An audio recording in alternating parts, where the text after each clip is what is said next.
திருச்செந்தூர் முருகர் கோவிலில் ஒரு பக்தருக்கு நடந்த ஒரு உண்மை சம்பவத்தை பற்றி பார்க்கலாமா? அதை பற்றி பார்க்கறதுக்கு முன்னாடி முருகனை பிடிக்கனா ஒரு லைக் பண்ணுங்க, சப்ஸ்கிரைப் பண்ணுங்க.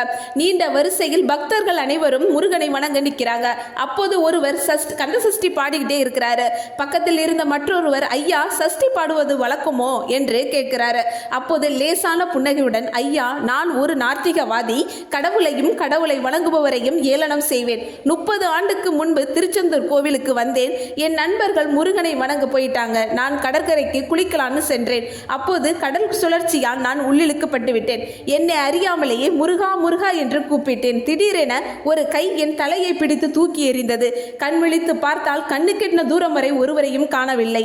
கண்ணீர் தழும்ப தழும்ப முருகன் சன்னதிகள் முருகனை வணங்கினேன். அன்றையிலிருந்து இன்று வரை கந்த சஷ்டி பாடுவதை வழக்கமாக்கிவிட்டேன். நாத்திகவாதியான என்னை ஆன்மீகவாதியாக்கியே என் அடிமையாக்கி விட்டான் முருகன். அவன் அடிமையாக்கி விட்டான் முருகன்.